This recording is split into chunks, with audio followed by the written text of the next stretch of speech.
And welcome to our Salmonella Prevention and Control webinar.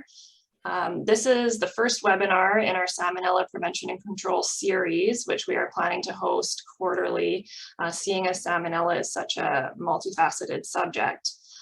We are very fortunate to have Dr. Charles Hofacre presenting today, who is truly a global expert in the field. Dr. Charles Hofacre is from a small Ohio farming community. He holds a Bachelor's of Science in Agriculture, a Master's of Science in Poultry Science, and a doctorate in veterinary medicine from The Ohio State University. He also has a Master of Avian Medicine and PhD in Veterinary Medical Microbiology from the University of Georgia. The positions he has held were as Director of Veterinary Medicine at a turkey production company, Cuddy Farms in Marshville, North Carolina. He then served 7 years as a Vice President and member of the Board of Directors for Ross Breeders in Huntsville, Alabama. Following Ross Breeders, he was the Manager of Technical Service for Bayer's poultry business in the US. Dr. Hofacre served as the Executive Vice President of the Poultry Veterinary Organization, the American Association of Avian Pathologists, from 2003 to 2016. He retired from the University of Georgia after 19 years as a professor in the Department of Population Health and the Director of Clinical Services for the Poultry Diagnostic and Research Centers in Athens, Georgia. In May 2013, he and his wife, Krista, started a private contract research company, the Southern Poultry Research Group near Athens, Georgia. So we do have Dr. Hofacre's permission to record and post this webinar, so it will be available to view on our website within a couple of weeks as well. Also, we should have some time for questions after the presentation, so please feel free to type them into the chat box as we go along. So with that, I would like to go ahead and introduce Dr. Charles Hofacre. Thank you, Lindsay. Let me get it full screen. There we go. Thank you. So I'm excited to be able to talk to you as broiler breeder, and you're essentially broiler producers, because all of the salmonella that we see in broilers is starting somewhere above the broiler. Most of it's coming from the breeders, in my opinion, and I'll share with you why I believe that.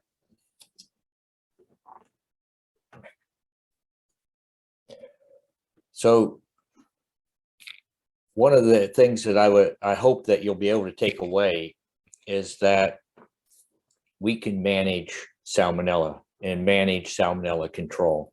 As Dr. Gross, who is at the University of Virginia, or Virginia Tech rather, stated in this, the most critical factor in salmonella control is the man part of management, and we can manage to reduce salmonella in our flocks.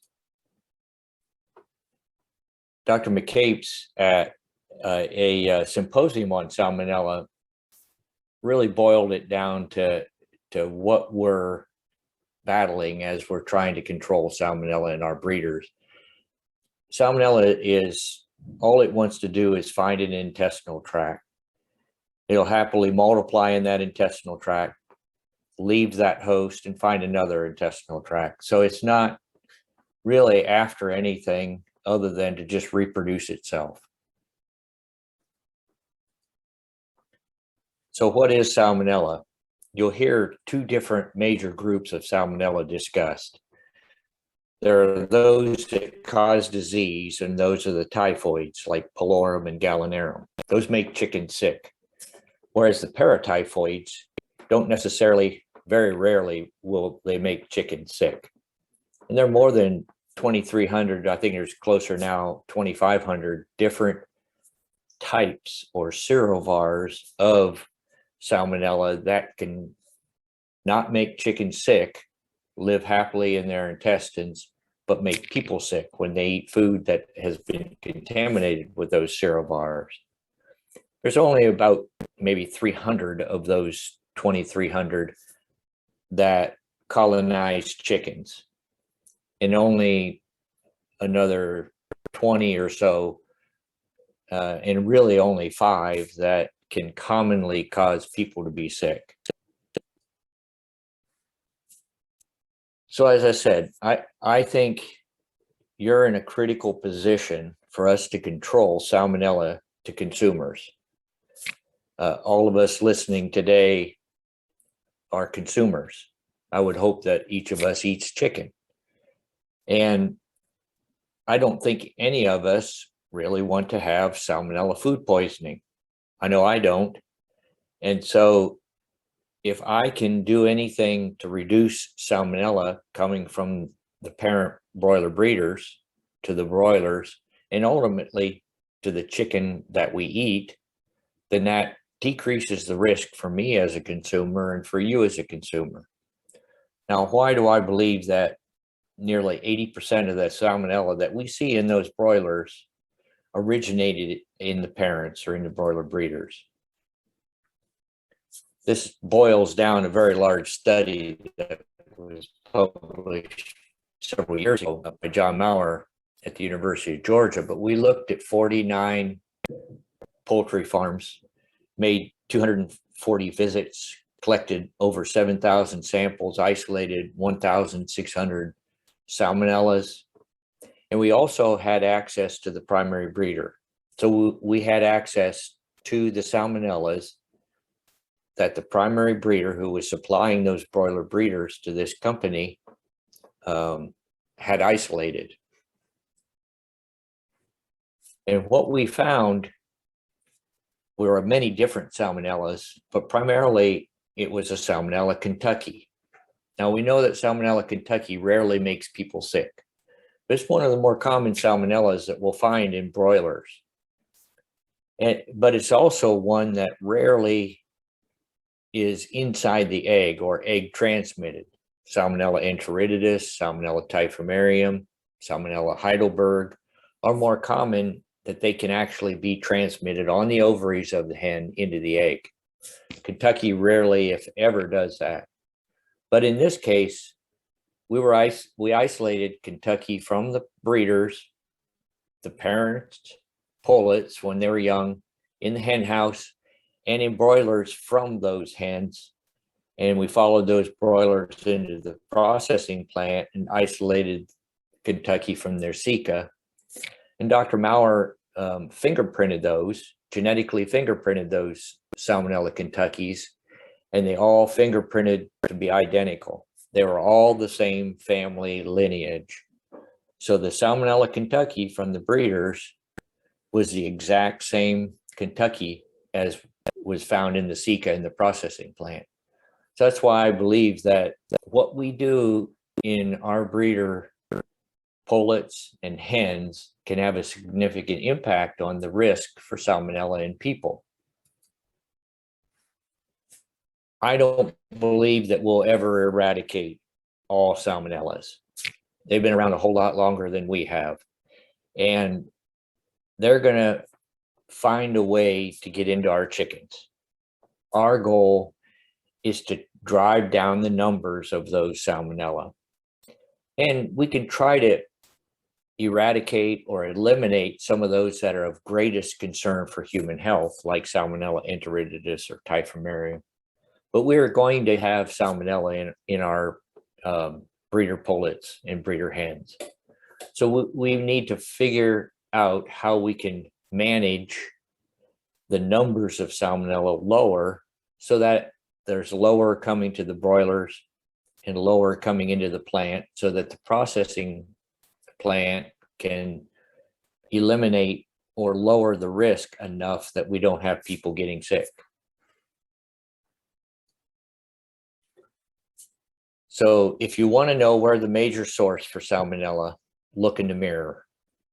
What we do in our biosecurity and in our decisions in managing our breeders will significantly impact our Salmonella control program.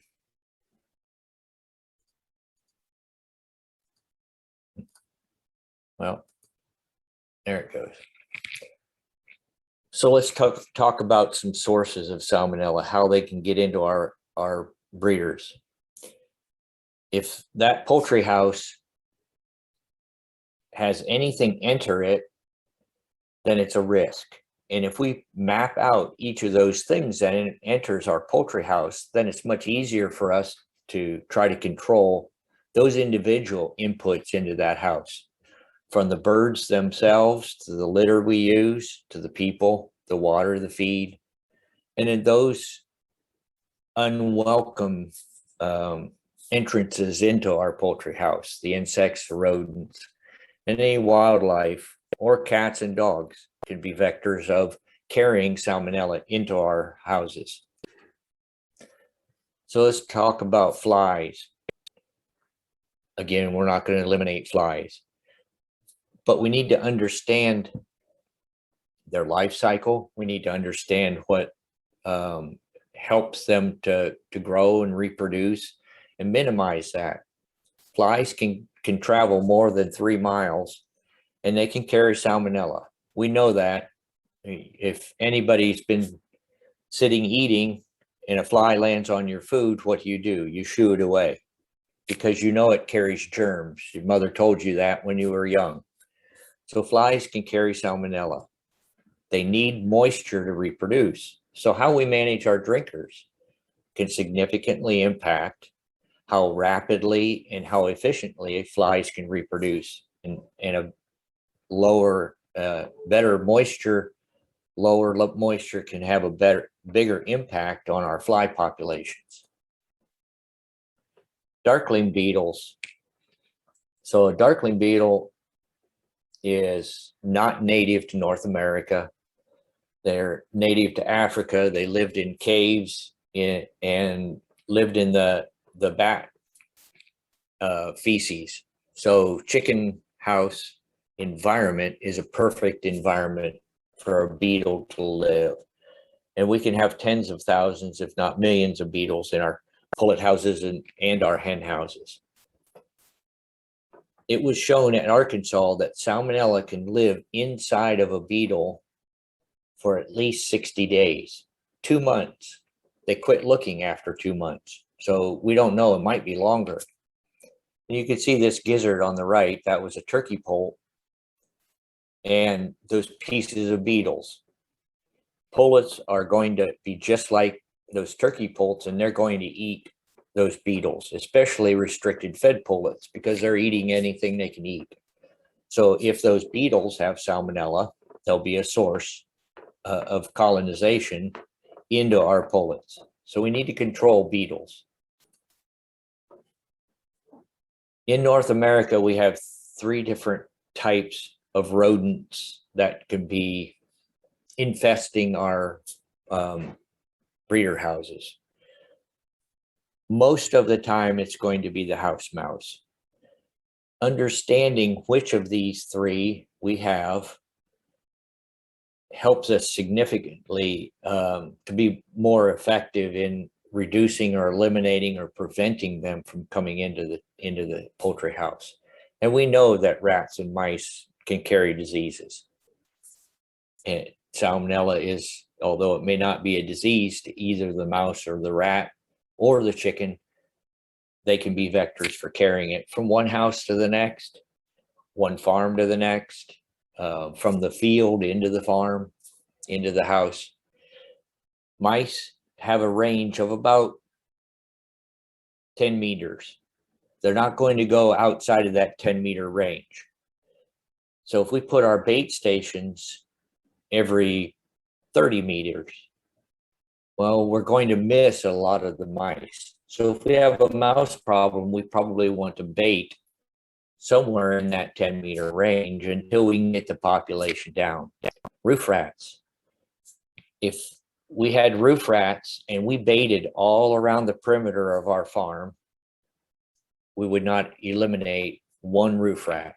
We wouldn't prevent them from coming in or eliminating them because they live up in the ceilings, in the insulation.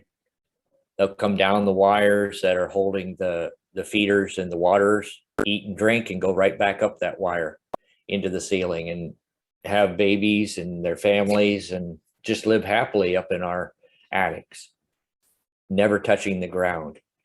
So we have to bait up in, if we have roof rats, we have to bait up in the attic. Norway rats live outside of the chicken house, burrow in, and then get food and water, and oftentimes will kill young pullets, baby chicks, and then go back out and have their family outside in a brush pile or a pile of wood or other debris outside of the house. So knowing which rodent pests we have helps us to control them. Why is it so important? Kate Hayes, who's a veterinarian with Avigen, when she worked on her master's, monitored rodent populations around farms. And you notice that in the summer, in June, the numbers were low, and then they became higher in the fall and winter, came back down in the spring, and then higher the next year in the fall and winter and down. Why is that? They're looking for a warm place to go, and these were primarily mice.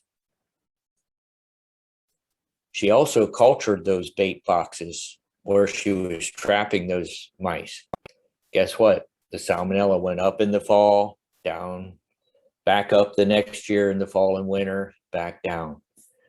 So mice were a primary vector for these salmonellas being brought into farms. It's not simple, but there are a few basic steps that we can take to be successful in controlling our rodents. And I won't go through these in detail. We could spend, when I teach, I still teach class, and when I teach this part of the class, I'll spend nearly a whole day on insects and rodents with the students. So, but since this is recorded, you can go back and look at some of these, but I'll highlight, we want to monitor bait stations and the activity. We want to know that the north side of this poultry house has a field, and we see a lot more rodent activity on that north side than we do on the south side. Well, then maybe we need more bait stations on the north side. So that's where we utilize this monitoring.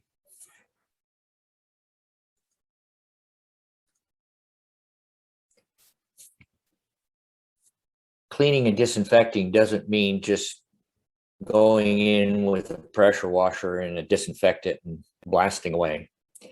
In our cleaning and disinfecting program, we want to bait for the rodents first. Why? If you were a mouse or a rat and all the litter and food and water were removed, where would you go? You wouldn't stay there, you'd go away. So we want to bait first so that we kill them before they go away, because as soon as we bring birds back and the house warms up, they're going to come back in. And the last thing we want to do, especially in a pullet house, before we put in litter, food, water, and the pullets, is we want to spray with insecticide. And the reason we want to spray with the insecticide is we want to use a residual insecticide that will stay there, so that those beetles that migrated out when the house was cool, as we cleaned and disinfected, they're going to come right back in again.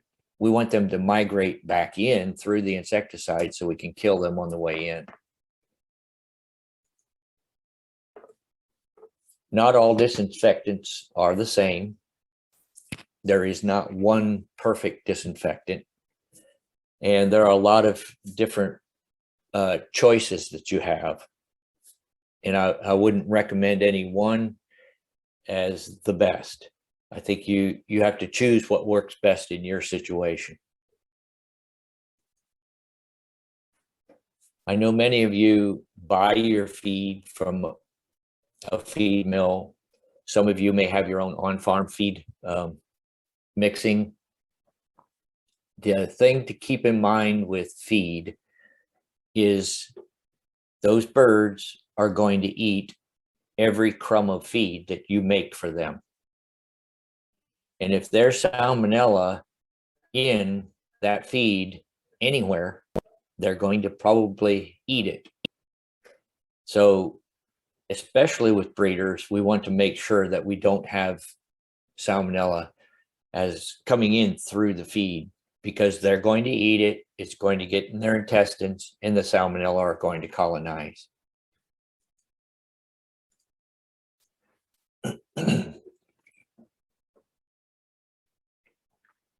There are some raw ingredients that are of greater risk for bringing salmonella into our feed, and those are primarily animal byproducts. And I'd be surprised if you have any of those in your feed, but if you do, I would discuss with the nutritionist about not having any animal byproducts, because they can have as high as 75% of the feed samples that we took in a study a few years ago were positive with salmonella. So animal byproducts are a high risk. If you want to have added insurance, you can add one of the organic acids, propionic acid. There's several different products. Some have formaldehyde along with the organic acid. But in this study, they showed that using the organic acid along with pelleting, conditioning and pelleting of feed had a significant effect on lowering salmonella in feed versus just conditioning and pelleting. So can drinking water be a source? I've seen one time when a well had salmonella and it was the source. In over 35 years as a poultry veterinarian, one time. But that doesn't mean that your farm couldn't be that one time. So it does behoove us to test our water at least once a year to be sure we haven't had a contamination of a well. But it's rarely the source.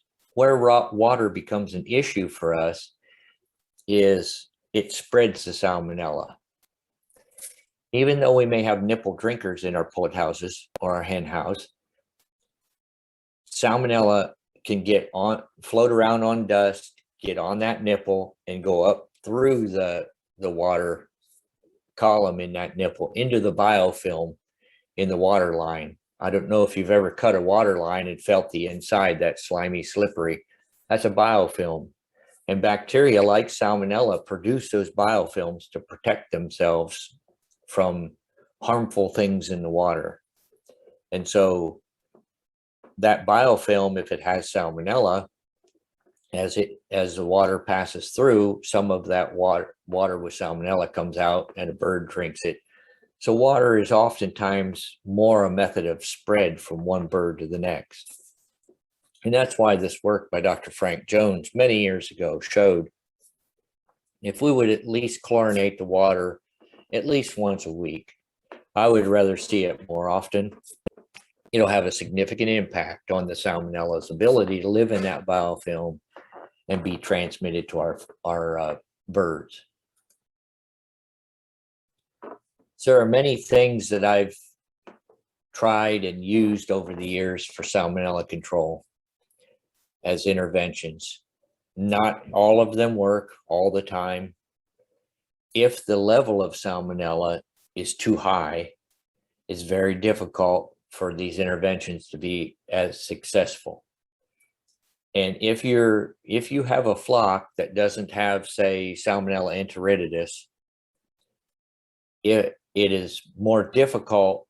It's easier to keep these interventions to keep them from getting enteritidis than if they've already gotten enteritidis, because once a flock is colonized, it's extremely difficult to clean that salmonella up out of that flock.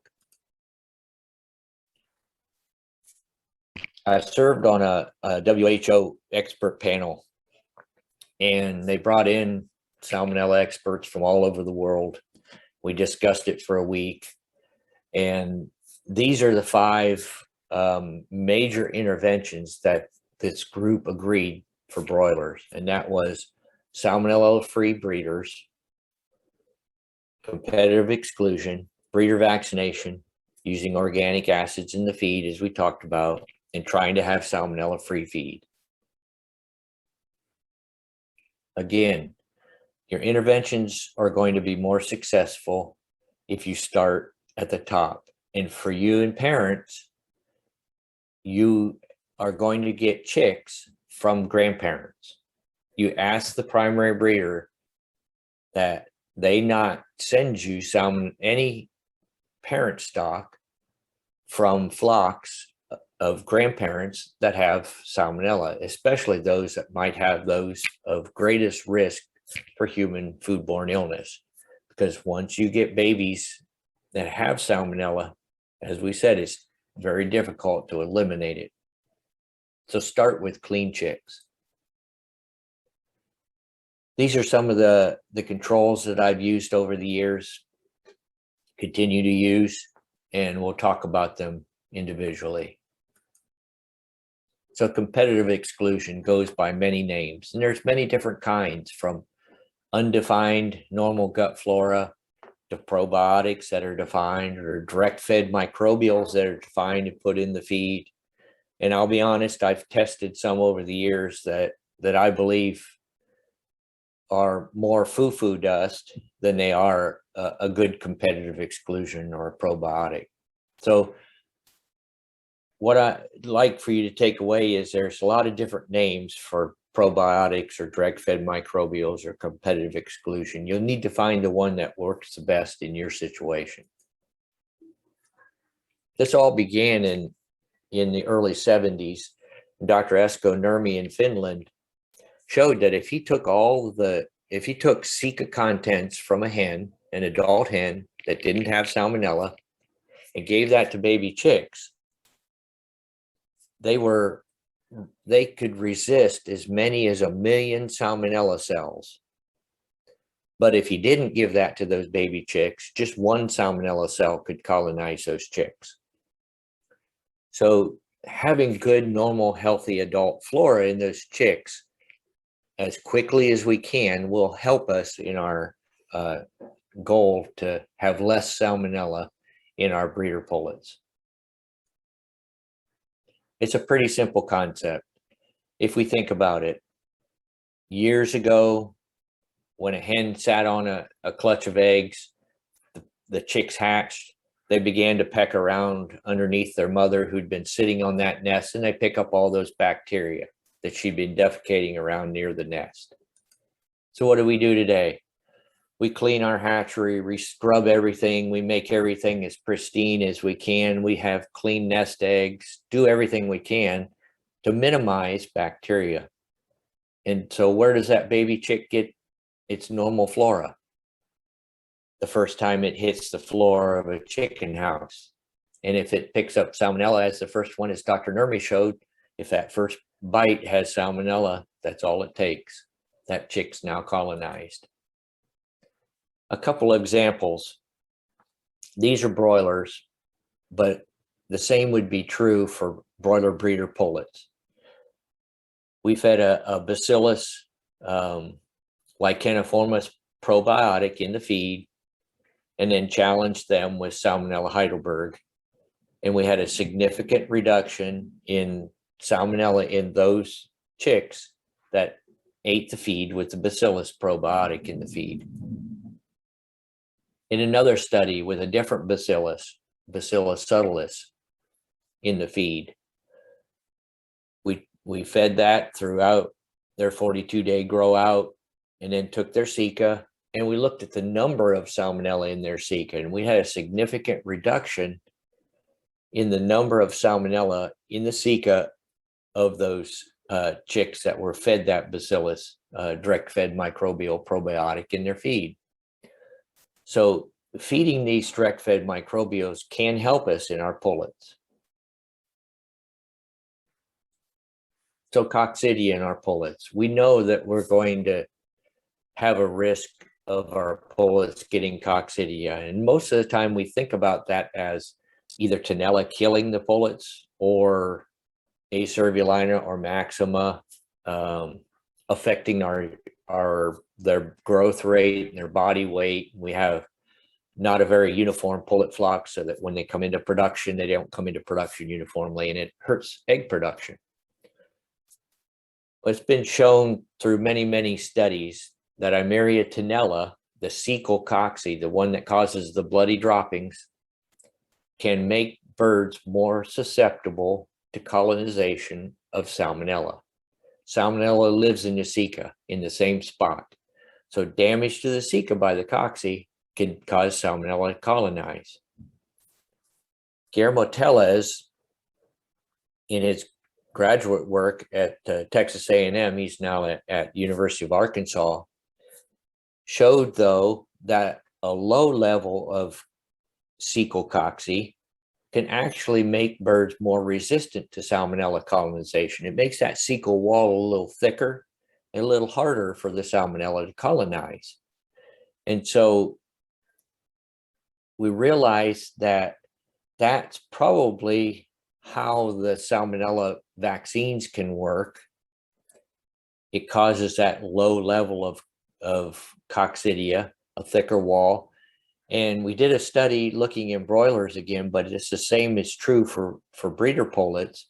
It actually made it harder for Salmonella to colonize. And so using a good coccidia vaccination program, having the timing right and the exposure and the cycling correct can actually help us with our Salmonella control program.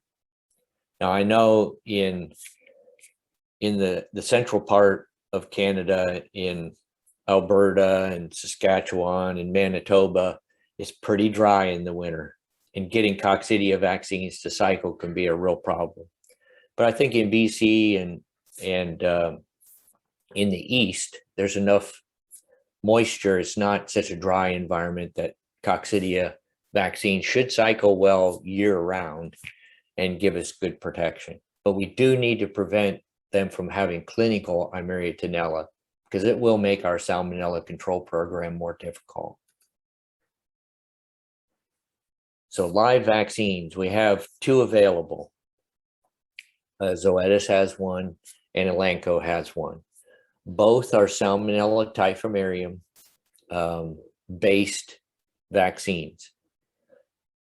If a chick is already positive for Salmonella, the vaccine's not going to make them go negative. It won't if we bought chicks or the chicks are exposed and we vaccinate them, they'll still have that Salmonella that it came with.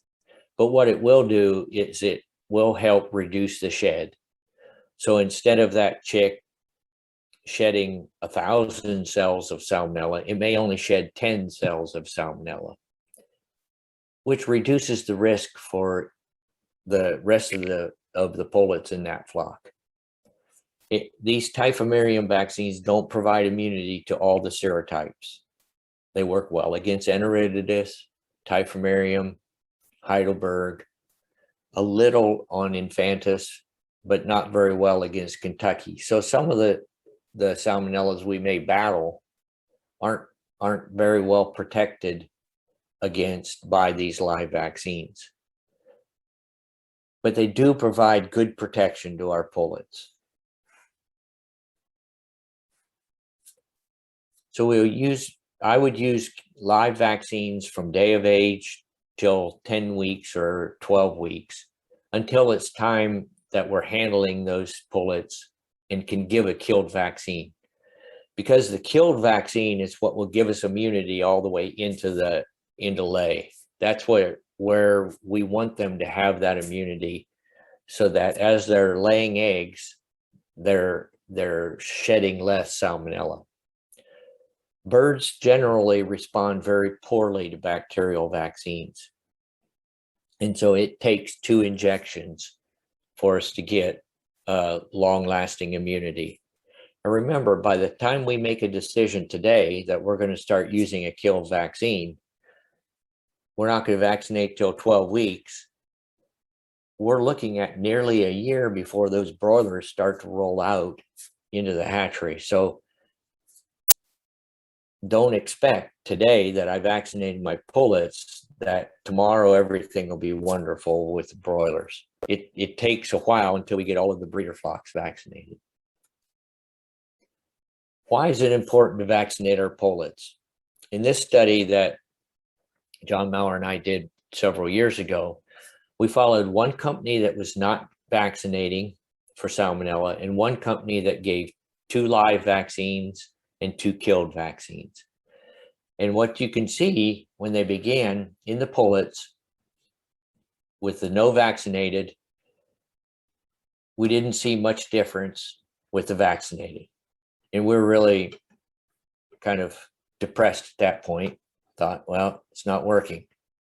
And in the environment using drag swabs at that time, before boot socks, we didn't see much of a difference. But when those hens went to the processing plant as spent fowl, we had half as many salmonella. And in the chick box papers, in the bottom of the chick boxes of those offspring from those vaccinated pullets, half as much as those non-vaccinated. And in the drag swabs in the broiler house, same thing, half as much. And when we did carcass rinses of those broilers from those vaccinated hens, half as much salmonella as the non-vaccinated hens broilers.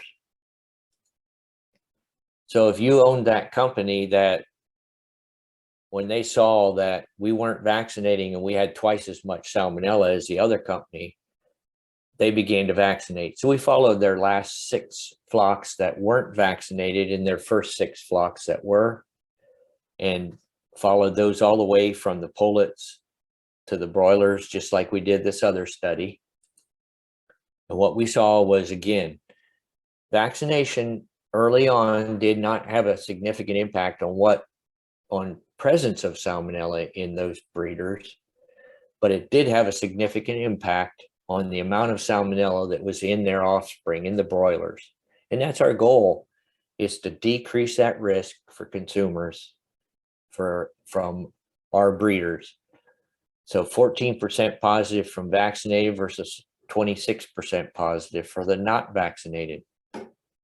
And the other critical factor to keep in mind is that even those 14% that were positive, they were shedding a significantly lower, 50% less salmonella in their positive droppings.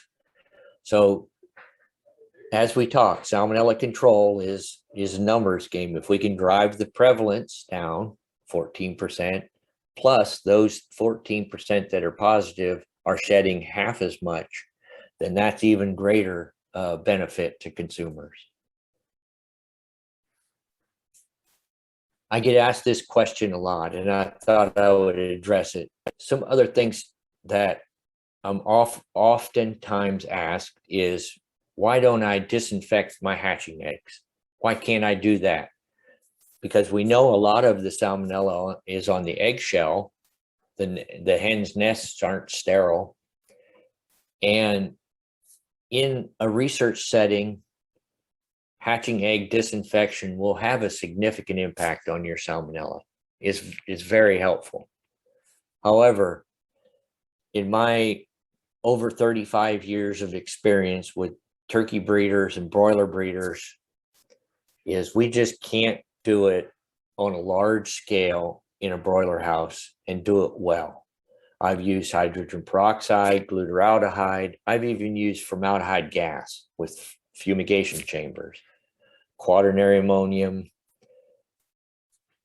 Adding moisture without having that fluid at a higher temperature than the egg temperature, and then drying it and doing a good job of drying it quickly, you'll actually make things worse. You'll end up with a lot more exploder eggs and contaminated eggs. So anytime anyone asks me about hatching egg disinfection, I don't recommend it. Well, we went through a lot. And as I said, when I teach this subject to students at the University of Georgia, it's a 1 week long class. And I don't think Lindsay and Stu had in mind for me to sit here for the next 5 days and lecture to you. So I gave you the highlights, and I'll be happy to answer your questions, because I don't see that there's any one silver bullet or magic potion or any single remedy to prevent salmonella. Our goal is to kill salmonella and keep it out as best we can.